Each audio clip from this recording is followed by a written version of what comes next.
मंडळी, अग्नी हे पंचमहाभूतांमधलं एक तत्व आहे, पण त्याच बरोबरीने अग्नी हे एक वृत्ती देखील आहे जी त्या अग्नीच्या संपर्कात येणाऱ्या कुठल्याही गोष्टीला भस्म करून टाकत असते. थोडक्यात काय, अग्नी ही अजिंक्य आहे. आता त्यावर पुन्हा विजय मिळवणारी होलिका ही तर त्यापेक्षा देखील थोर म्हणायची. आणि नेमकं तिन्ही रचलेल्या जाळ्यामध्ये प्रल्हाद अडकला. आता त्याचा अंत तर निश्चितच आहे. काय असेल ह्या बालहट्टाचं भवितव्य बघूया.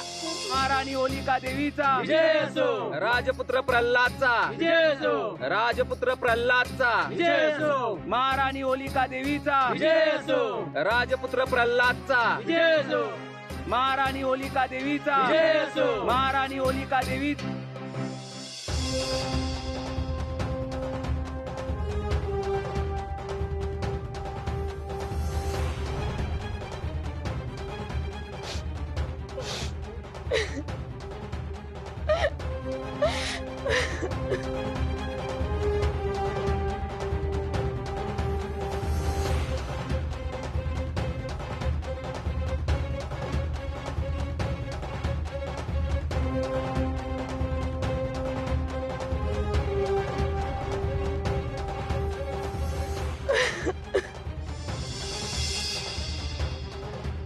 नारायण नारायण.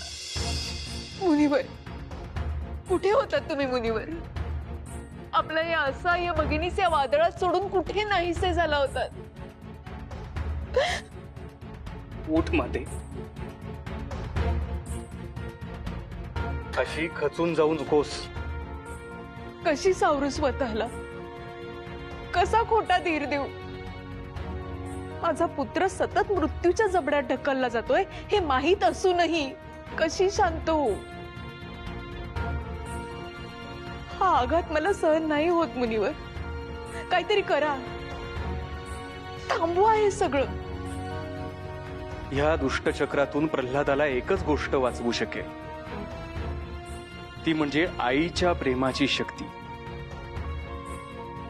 एक वेळ भगवंतांची शक्ती अपुरी पडेल, मात्र आईच्या वात्सल्यापुढे कुठल्याच मर्यादा नाहीत.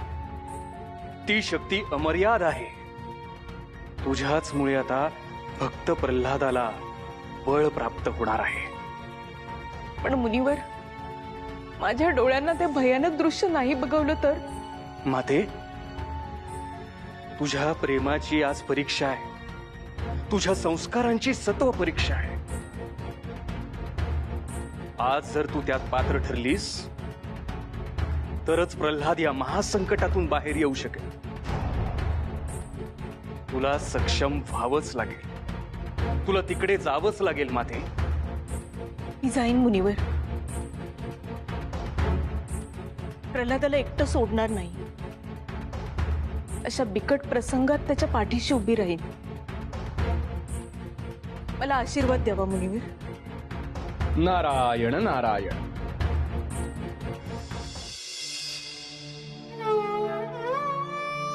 माते, आज केवळ तुझी परीक्षा नाही,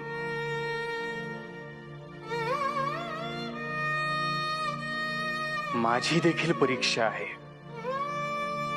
आणि भगवंतांची, श्री विष्णूंची देखील आज परीक्षा आहे. नारायण नारायण.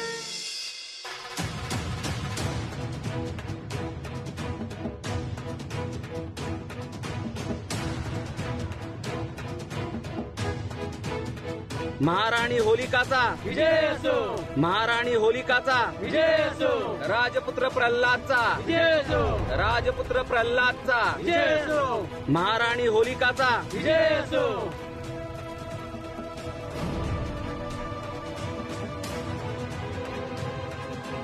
स्वामी, स्वामी असे निश्चल राहू नका स्वामी. डोळे उघडा. बघा त्या प्रल्हादवर काय प्रसंग ओढवला आहे. आज सकाळच्या प्रहारापासून मी पाहते तुम्ही काहीही न करता ध्यानस्थ बसलेला आहात. स्वामी डोळे उघडा. स्वामी डोळे उघडा. स्वामी, स्वामी.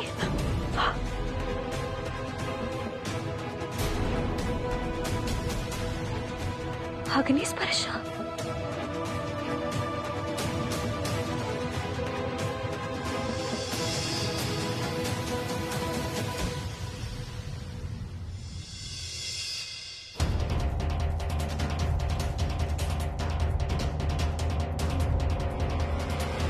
प्रल्हाद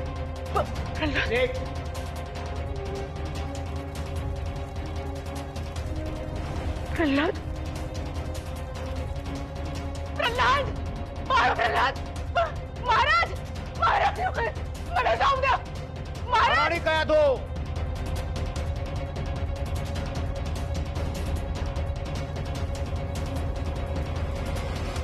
हराणी काय तो शांत व्हा शांत महाराणी हा अग्नीचा खेळ आत्ता कुठे सुरू झालाय त्याचा आस्वाद तरी घेऊ द्या आम्हाला. तुला तुझ्या पुत्राचा फार अभिमान आहे ना. बघ तुझ्या पुत्राचे काय हाल होतात ते बघ. समस्त दरबारी गण हो प्रजाजन हो बघा डोळे उघडून बघा.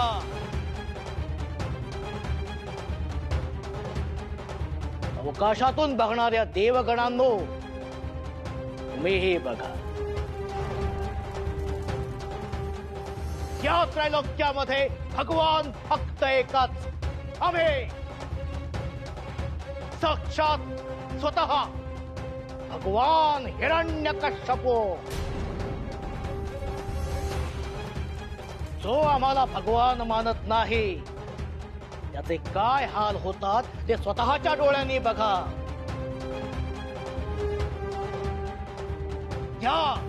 या प्रल्हादाप्रमाणे आगीत भस्मसात होतील सगळे.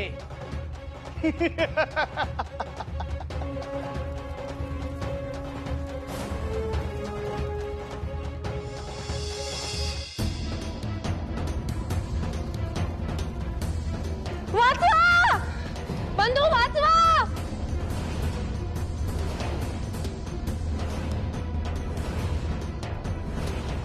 वाचवा बंधू वाचवा. ओम नमो भगवते या आगीचा दाह मला सहन होत नाहीये. ओम नमो माते भगवते वाचवा. वासुदेवाय. वाचवा. ओम नमो भगवते वासुदेवाय.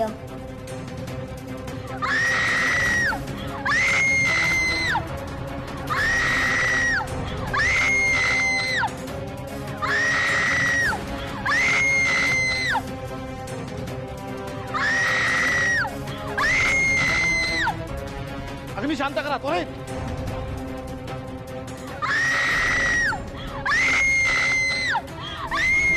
ओम नमो भगवते वासुदेवाय. ओम नमो भगवते वासुदेवाय.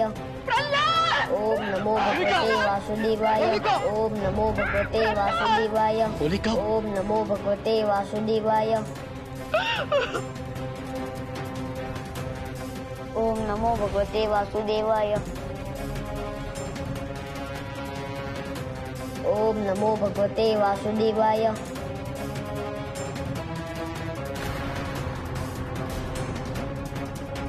ओम नमो भगवते वासुदेवाय.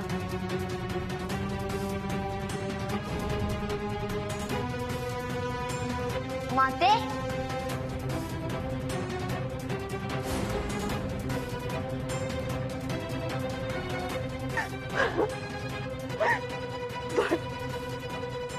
तुला काही झालं तर नाही ना.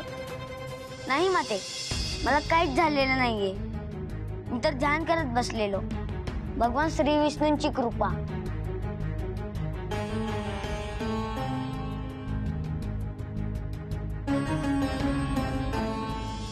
अग्निदेव अरे हा कसला क्रूर खेळ मांडलायस तू. अरे विसरलास का या त्रैलोक्यावर आमची सत्ता चालते. आम्ही स्वतः साक्षात भगवान हिरण्यकश्यपो. तू वरदान दिलं होतंस ना होलिकेला अग्निविजयाचं. मग आज तिची ही अवस्था का झाली. आम्हाला या प्रश्नाचं उत्तर पाहिजे अग्निदेव, आणि तेही आत्ताच्या आत्ता या क्षणी. प्रकट हो, प्रकट हो अग्निदेव. हा भगवान हिरण्यकश्यपूचा आदेश आहे. प्रकट हो अग्निदेव. असुरराज हिरण्यकश्यपू, आपण आज माझी आठवण कशी काय काढली? ए अग्निदेव, एक ढोंगी सोंग आमच्या समोर नको आणूस. तुम्हा देवतांचा हा खोटा चेहरा आज पुन्हा समोर आलाय. होलिकेला अग्निविजयाचं वरदान दिलं होतंस ना तू, मग हे असं विपरीत का घडलं तिच्यासोबत? का? आपला काहीतरी गैरसमज होत आहे असुरराज. माझ्या वरदानाचे प्रात्यक्षिक आपण याआधी स्वतः पाहिले आहेत. मग आज हे असे का घडले? तुझे वरदान असताना तिच्यासोबत ही विपरीत घटना का घडली? आपण एक विसरताय. वरदान हे सदा स्वसंरक्षणासाठी बहाल केलेले आयुध आहे. त्याचा वापर केवळ विधायक करण्यासाठीच व्हायला हवा. होलिकेने जर ते आत्मबचावासाठी वापरले असते तर तिला त्याची फलप्राप्ती निश्चितच झाली असते.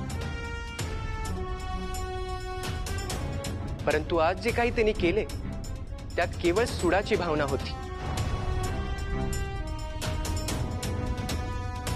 वरदानाचा स्वार्थासाठी आणि अहितासाठी एक शस्त्र म्हणून तिने वापर केला. निष्पाप प्रल्हादाचे प्राण हरण्यासाठी केला.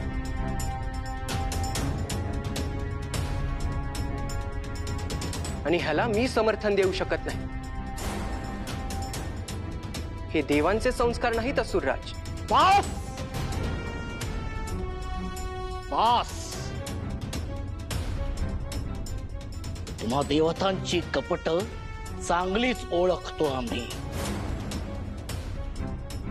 तुमची सगळी वरदानं तुमच्यासारखीच पोकळ आहेत, पोकळ. परंतु आता आम्ही शांत बसणार नाही. आमच्या सहनशक्तीचा अंत झालाय.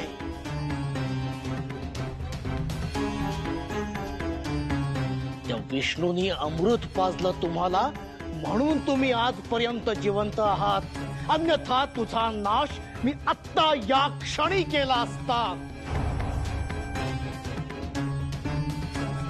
पण आता ती घटिका जवळ आली.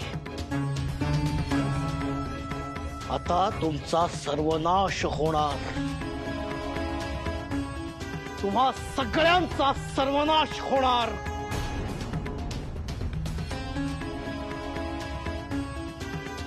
विष्णू, तुझा विनाश आता जवळ आलेला आहे.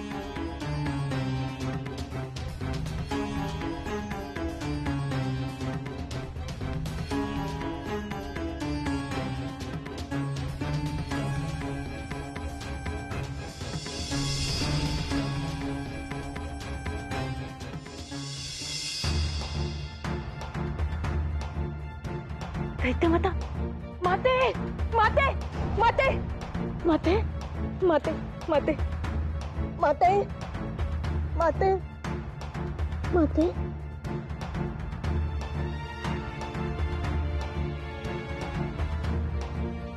स्वामी, आपली लीला अगाध आहे.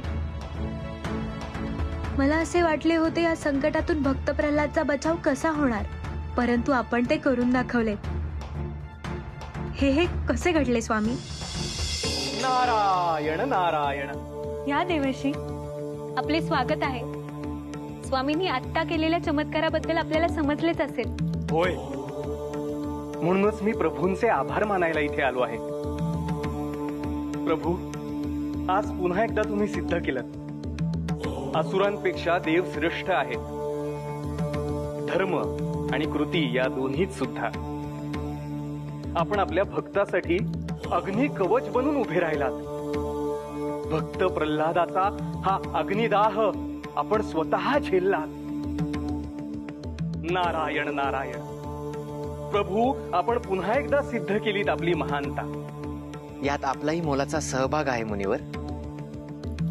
आपण प्रल्हादाकडून कठोर योगाभ्यास करून अग्नी स्वशरीरात सामावून घेण्याची शक्ती निर्माण केलीत. त्याचेही अभय त्यास प्राप्त होते. प्रभू, मी तर केवळ निमित्त मात्र.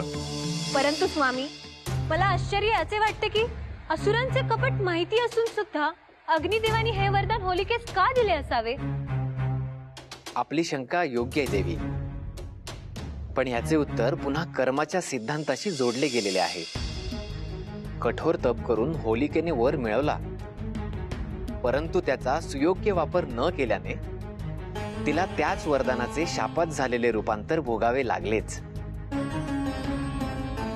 आजची ही घटना समस्त जीवसृष्टीसाठी एक दंडक आहे की दुष्टपणा, अन्याय, कपट व धूर्तपणा अर्थात हे सारे असुरी भाव कायम मनात असतात. परंतु एक वेळ अशी येते की ते कितीही अन्यायकारी झाले तरी त्यांचा नाश हा सुष्ट वृत्तीनेच होतो. आजच्या या दिवसामुळे जेथे दुष्टांवर सुष्टांनी विजय प्राप्त करायच्या नव्या परंपरेचा जन्म झाला, त्यास नवी ओळख प्राप्त होईल. आजच्या तिथीस म्हणजेच फाल्गुन शुक्ल पौर्णिमेस होलिका दहन म्हणून ओळखले जाईल. त्यास आम्हीच कारणीभूत आहोत लक्ष्मी. हिरण्यकश्यपूचा क्रोध हा आमच्यावर आहे आणि प्रल्हाद हा आमचा उपासक आहे. प्रल्हादास त्रास देऊन त्याला आम्हास वेदना द्यायच्या आहे. परंतु स्वामी, यामुळे त्या निरागस बालकाला किती त्रास होत आहे. होय लक्ष्मी, आम्हास ते ज्ञात आहे आणि म्हणूनच त्याचा प्रतिबंध करण्यासाठी लवकरच त्याचा आमच्याशी सामना होणार आहे. प्रभू, म्हणजे लवकरच आम्हाला आपल्या नवीन अवताराचे दर्शन होणार वाटतं. यावर मी कुठलीच वाच्यता करू इच्छित नाही मुनिवर. परंतु एक गोष्ट मात्र निश्चित, जेव्हा जेव्हा माझ्या भक्तांवर अन्याय होईल तेव्हा तेव्हा त्यांच्या मदतीस मला जावंच लागेल. अद्भुत, अद्भुत प्रभू. नारायण नारायण. परंतु स्वामी, हिरण्यकश्यपूच्या वरदानाचं काय? त्यास ना कोणी मानव मारू शकतो ना दानव, ना दिवसा ना रात्री, ना घराच्या आत ना घराच्या बाहेर, ना पृथ्वीवर ना अवकाशात. मग हे असं असताना तुम्ही कसं साध्य करणार आहात? याचे उत्तर आता माझ्याजवळ नाही. पण एक गोष्ट सांगतो, जगात अशी कुठलीही समस्या नाही की जिचे समाधान उपलब्ध नाही. ते मिळवावेच लागते. हिरण्यकश्यपूच्या पापाची परिसीमा त्याने ओलांडली हे मात्र निश्चित. त्यामुळे त्यास शिक्षा ही होणारच. देवी, लवकरच आपल्याला प्रभूंचा नवीन अवतार पाहायला मिळणार आहे बरं का. नारायण नारायण.